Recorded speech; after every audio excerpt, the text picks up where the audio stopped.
ज्ञान सागर को अपनी ही भाषा में उपलब्ध होना एक बहुत बड़ी, गुजरात के वाचकों के लिए एक प्रकार से बहुत बड़ी घटना है। और मैं थोड़ी डिटेल बात करना चाहता हूं। मैं और प्रवीण भाई लहरी सोमनाथ ट्रस्ट में भी ट्रस्टी हैं। तो प्रवीण भाई जब सोमनाथ ट्रस्ट से इसको प्रकाशित करने का प्रयास कर रहे थे, फिर कोई न कोई कारण से चीजें आगे बढ़ती गई और इतने में मैं सस्तु साहित्य संस्था के साथ जुड़ा और सुरेश जी ने भी बड़े आग्रह से कहा कि ये काम पूर्ण होना चाहिए, समय पर पूर्ण होना चाहिए। तब मैंने मेरे साथी ट्रस्टियों से बात करी, सबने बड़े उत्साह के साथ इस बात का स्वागत किया और आज मुझे ट्रस्ट के अध्यक्ष के नाते बहुत आनंद है कि आज सस्ती साहित्य के माध्यम से ये काम हो रहा है।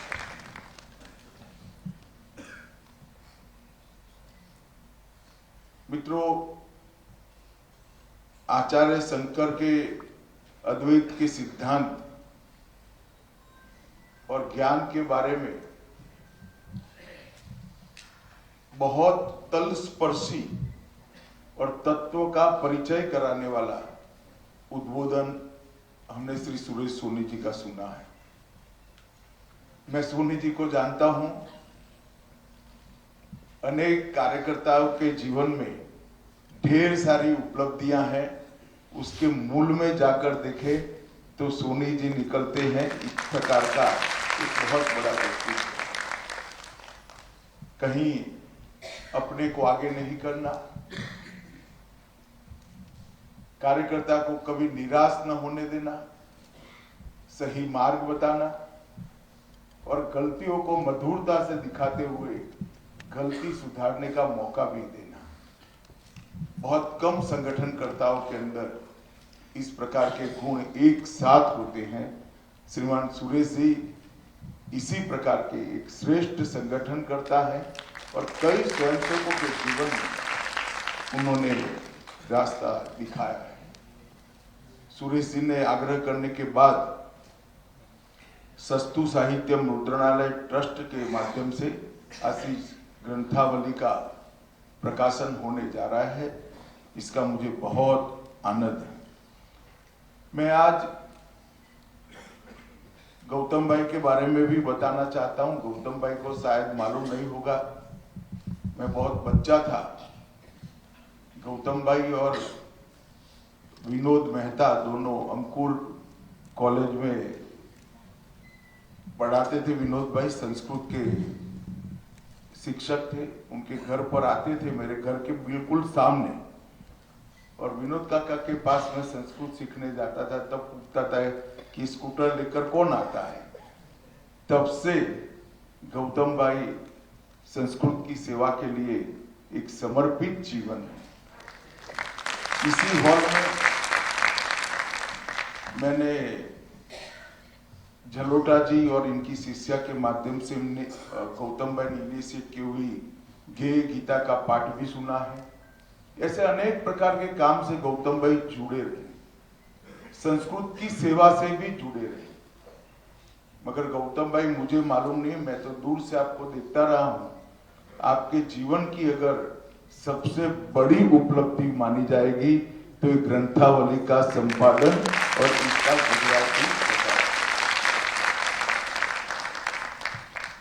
और इससे मैं समझ रहा हूं, मैं उसको विजुलाइज भी कर सकता हूं कि गुजरात के युवाओं के लिए कितना बड़ा खजाना आज खुद की भाषा में उपलब्ध है। संस्कृति का ज्ञान सबको उपलब्ध नहीं होता है, धीरे धीरे धीरे अब बढ़ेगा, मगर आज तो सबको उपलब्ध नहीं है। मगर जैसा सुरेश जी ने कहा, ज्ञान की कोई भाषा नहीं होती। संस्कृत में रचित आदि शंकर का ये ज्ञान सागर आज सभी गुजराती युवाओं को आपने उपलब्ध कराया है। आने वाले दिनों में 25-50 साल के बाद जब चर्चाएं होगी साहित्य की और अच्छे साहित्य की, तब निश्चित रूप से आपका ये पुरुषार्थ उसमें शुमार होगा, इसका मुझे विश्वास है। मित्रों, आज सस्तु साहित्य मुद्रणालय ट्रस्ट के बारे में भी मैं कहना चाहता हूं। 117 वर्षों से स्वामी अखंडानंद जी ने अपने जीवन काल में गुजरात के युवाओं को उत्कृष्ट साहित्य रचनाएं बहुत किफायती दाम में, बहुत कम दाम में उपलब्ध हो, इसके लिए इसकी परिकल्पना की। और उनका जीवन ही ऐसा था कि महान व्यक्ति के सामने लोगों ने ही भिक्षु जोड़ दिया। समाज के लिए भिक्षा मांगते मांगते भिक्षु अखंडानंद ने आयुर्वेद हो, साहित्य हो, सनातन धर्म का साहित्य हो या समाज में उच्च विचारों को प्रस्तापित करने वाला साहित्य हो, ये सब के लिए जो जीवन प्रस्तापित की, पूरा जीवन खर्च किया और एक ही जीवन में एक बहुत बड़ी संस्था इन्होंने प्रस्तापित की और अपने जीवन काल में अनेकानेक ग्रंथों को प्रकाशित किया। श्रीमद् भगवत गीता हो, महाभारत, रामायण, योग वशिष्ठ, स्वामी राम तीर्थ के उपदेश हो, राम कथामृत हो या नीति विषयक ग्रंथ हो, मैं मेरी ही बात करना चाहूंगा। लगभग 70 के दशक में मैंने कौटिल्य का अर्थशास्त्र गुजराती में पढ़ा, वो सस्तु साहित्य ने छापा हुआ कौटिल्य का। इस प्रकार के अनेक ग्रंथों को उन्होंने गुजरात में उपलब्ध कराया।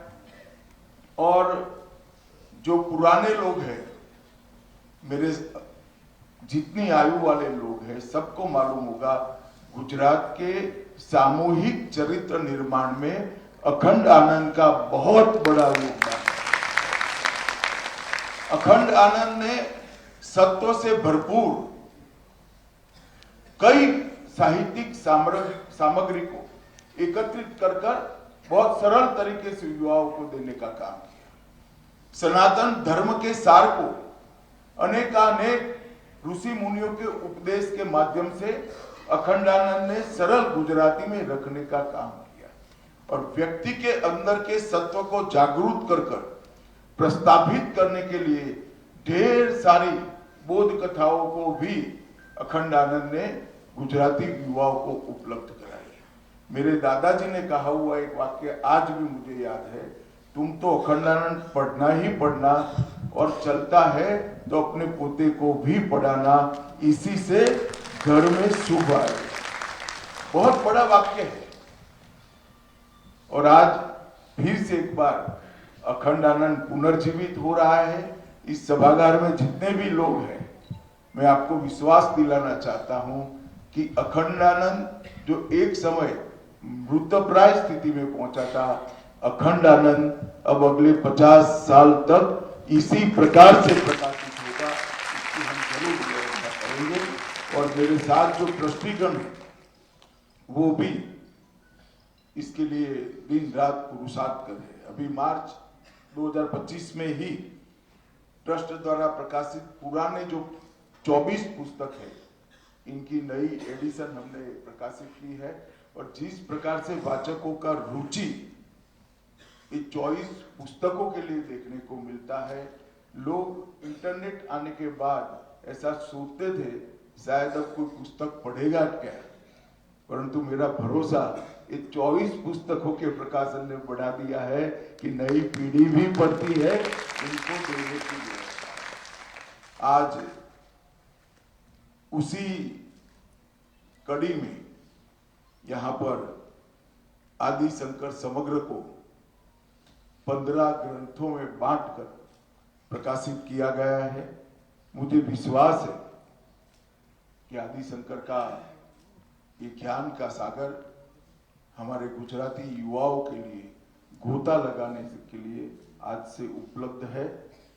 इसका इनके जीवन पर और कामों पर, दोनों पर निश्चित रूप से असर दिखेगा। मित्रों, आदि शंकर अब एक प्रकार से 36 साल की आयु का वर्णन शब्दों में करना भी अपने आप में दिक्कत है, मगर उनके जन्म के पहले की एक घटना कहता हूं। शिव गुरु उनके पिता का नाम था, विशिष्टा देवी माता का नाम था। दोनों को संतान नहीं थी। जब ईश्वर से संतान मांगी तब ऐसा कहते हैं कि ईश्वर ने पूछा कि दीर्घायु संतान चाहिए या सर्वज्ञ चाहिए। तब पिता शिव गुरु ने कहा कि मुझे सर्वज्ञ संतान चाहिए। शंकर की प्रागट्य ही ये बताता है कि इसका जीवन किसके लिए, और साथ अर्थ में ईश्वर का वो आशीर्वाद या जो विचार था पिता का वो फला, और इस देश को एक सर्वज्ञ संत उपलब्ध हुआ। और उनके इतने छोटे से कालखंड में अनेक कामों को उन्होंने न केवल किया, प्रस्तावित किया और संगठन बनाकर युगों तक चलता रहे, इस प्रकार की व्यवस्था की। मैं एक छोटी सी बात आपको कहना चाहता हूं। मैं जब मेरी पोती को आदि शंकर की बात सुना रहा था, तब उसने कहा, बहुत क्यूरियोसिटी से कहा कि दादा आप कहते थे कि इतने साल पहले शंकर हुए और हमने कुंभ में अभी शंकराचार्य के पैर छुए, तो इतने साल कैसे कोई जी सकता है? वो बच्ची समझ नहीं सकती कि आदि शंकर ने परंपरा जो बनाई, युगों तक सनातन की सेवा कर पाए। अपने जीवन में काम करना, अपने जीवन का पूरा खर्च कर जीवन को खर्च कर काम को प्रस्तावित करना एक बात, पर एक ही जीवन में ऐसी व्यवस्था कर जाना जो अनेक युगों तक वो व्यवस्था समाज का प्रबोधन करती रहे, ये बहुत बड़ी बात है। 7-8 साल की आयु में ही संपूर्ण वेदों का पूर्ण अध्ययन किया। 12 साल की आयु में शास्त्रवेत्ता हो गए। एक घटनाक्रम ने मां से संन्यास्त की आज्ञा ली और सन्यासी बनकर सत्य की खोज में, गुरु की खोज में निकले। जब गोविंद भगवत पाद के उनको दर्शन हुए मध्य प्रदेश के अंदर, और जब उनसे संवाद हुआ और जब परिचय पूछा, तब उन्होंने शिवोहम का एक प्रकार से विचार लिया और निर्वाण षटकम में इन्होंने अल्टीमेट ज्ञान देने का काम किया। हम सब मानते हैं, हम सब परंपरा से सनातनी हिंदू हैं, ज्ञान का कभी अंत नहीं होता, ज्ञान हमेशा आगे बढ़ता रहता है। मगर मैं इतना निश्चित रूप से कह सकता हूं कि अब तक जितना ज्ञान इस सृष्टि पर उपलब्ध है, इसमें शिवोहम के ऊपर कुछ नहीं है अभी तक जो उपलब्ध है इसमें। और उन्होंने, गोविंद पाद ने उनको ब्रह्म ज्ञान और वेदांत दोनों की शिक्षा दी, और उनके दिए हुए ज्ञान से ही शंकराचार्य अनेक भाष्य लिख। इनके साहित्य रचना को एक बार हम यात्रा कर पूरा पढ़ना तो शायद ही किसी के जीवन में, समझना किसी के जीवन में संभव होगा, मगर सिर्फ इसके कैनवास को हम देखें। भाष्य ग्रंथ लिखे, इसमें ब्रह्मसूत्र, भगवद गीता भाष्य और उपनिषद भाष्य मैंने खुद पढ़े। मैं सभी को कह सकता हूं कि इतना सरल, सटीक और सत्य के नजदीक उपनिषद का भाष्य और कोई नहीं दे सकता। वो केवल और केवल आदि शंकर ही दे सकते। ईश, केन, कट, प्रश्न, मुंडक, मांडुक्य, ऐत्रेय, तैत्तिरीय, छांदोग्य, श्वेताश्वतर, कई प्रकार के सभी लगभग उपनिषदों के बहुत विस्तृत भाष्य दिए, स्तोत्र ग्रंथ लिखे, उसमें आनंद लहरी, गोविंदाष्टकम, दक्षिणामूर्ति स्तोत्र, 10 श्लोकी, यति पंचक, पंचपदी, मणि पंचक, हरिहर स्तोत्र, सोपान पंचक, शिवभुज प्रयाग, ये सारे स्तोत्र एक माला में रखकर आप देखेंगे तो उस वक्त के समाज में जितने प्रश्न थे वो सभी प्रश्नों का निराकरण आपको इस स्तोत्र में से मिलेगा। और सनातन धर्म के लिए जो आशंकाएं निर्मित हुई थी, ढेर सारे कुरिवाज आ चुके थे उस वक्त, बौद्ध, जैन, कापालिक, तांत्रिक, अनेक प्रकार के मत अस्तित्व में आ गए थे और एक पूरे भारत का मूल विचार धुंधला सा बना हुआ था। अगर आप स्तोत्र ग्रंथों को क्रमबद्ध रूप से अभ्यास करेंगे तो सारी आशंकाओं का निरसन आदि शंकर ने अपने एक ही जीवन में कर। ये बहुत बड़ी उपलब्धि। जितने भी किंतु परंतु थे, इसके तर्कबद्ध जवाब आदि शंकर ने उपलब्ध कराए। और प्रकरण ग्रंथों में भी उपदेश शास्त्री, तत्वबोध, निर्वाण मंजरी, विवेक चूड़ामणि, मेरा युवाओं को आग्रह है कि अब गुजराती अनुवाद और भावानुवाद उपलब्ध है, विवेक चूड़ामणि जरूर जीवन में एक बार पढ़ना। विवेक चूड़ामणि, वेदांत सार, कई प्रकार के प्रकरण ग्रंथ भी उन्होंने लिखे। आदि शंकराचार्य ने केवल विचार नहीं दिया, उन्होंने भारत को विचार के साथ साथ संयोजन भी दिया कि सिर्फ ज्ञान नहीं दिया, ज्ञान का आकार भी दिया। और सिर्फ मोक्ष का विचार नहीं दिया, मोक्ष तक पहुंचने का मार्ग भी प्रशस्त कर रख दिया। अपने एक जीवन में बहुत कम लोग इतना कर सकता है। इतनी अल्पायु में कई बार देश की पदयात्रा की, एक प्रकार से पैदल चलती विश्वविद्यालय का उस जमाने में रोल आदि शंकर ने करा। सिर्फ पैदल यात्रा नहीं की, भारत की पहचान को प्रस्तापित किया, 4 दिशाओं में 4 मठ बनाए, ज्ञानदीप की स्थापना की और पूर्व, पश्चिम, उत्तर, दक्षिण चारों दिशाओं में सनातन की ध्वजा को फहराने का काम किया।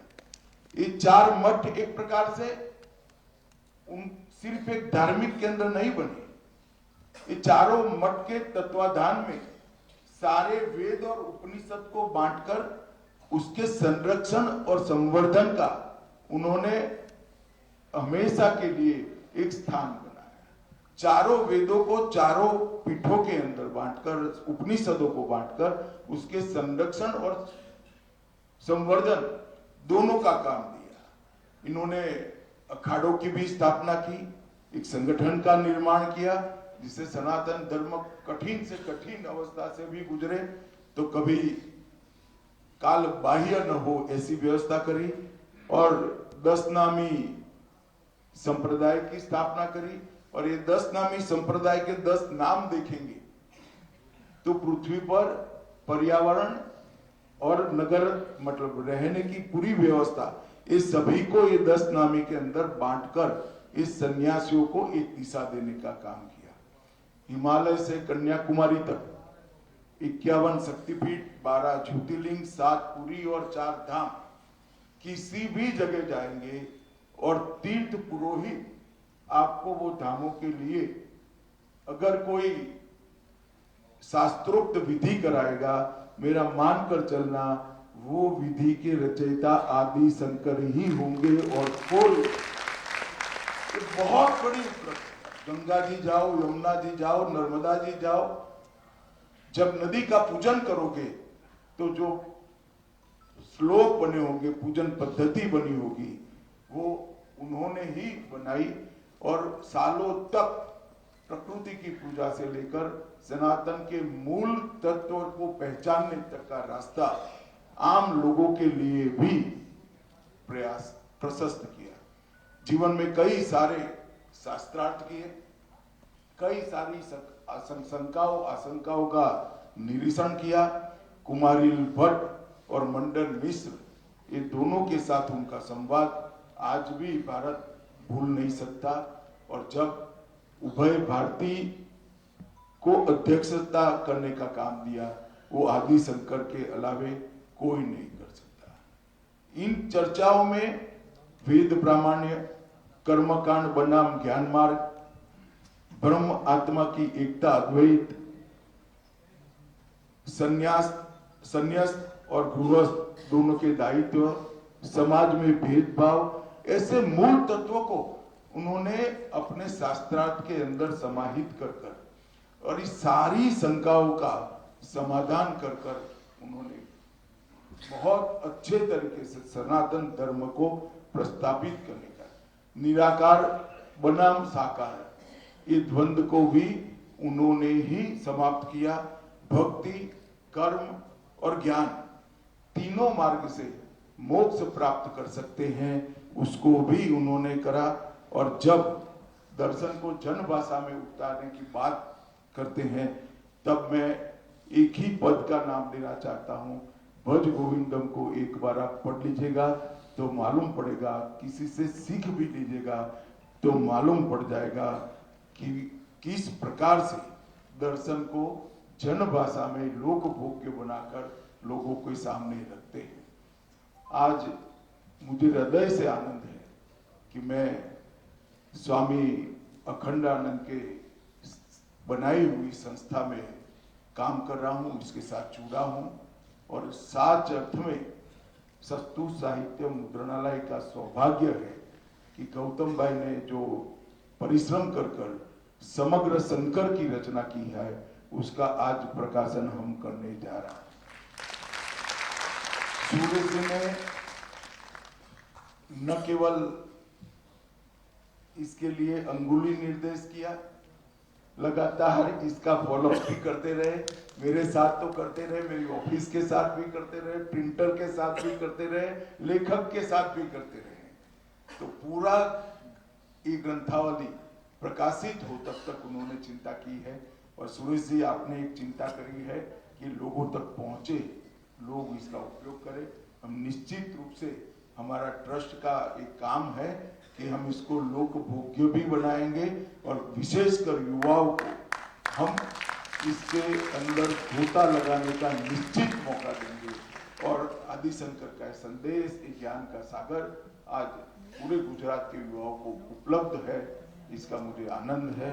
मैं सभी, आज बहुत सारे लाइब्रेरी के साथ जुड़े हुए लोगों को भी हमने यहाँ आमंत्रित किया है।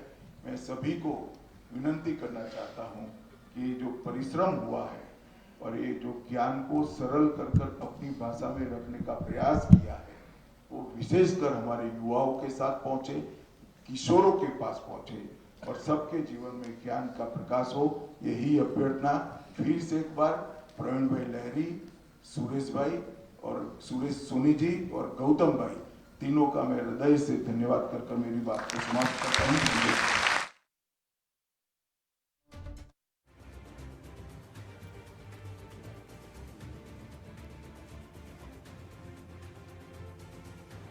केंद्रीय गृहमंत्री अमितभाई शाह द्वारा पुस्तक विमोचन કરવામાં આવ્યું। તેમણે કાર્યકરોને ક્યારેય નિરાશ નથી થવા દીધા તે પ્રકારનું નિવેદન આપ્યું। અખંડાનંદની વાત કરવા કહ્યું કે જે પ્રકારે અખંડાનંદ વિશે પણ તેમણે ઘણું જાણવા મળ્યું અને તેમના દાદાજી વિશે પણ તેમણે વાત કરી કે ગુજરાતના નિર્માણમાં અખંડાનંદનો મોટો હાથ છે।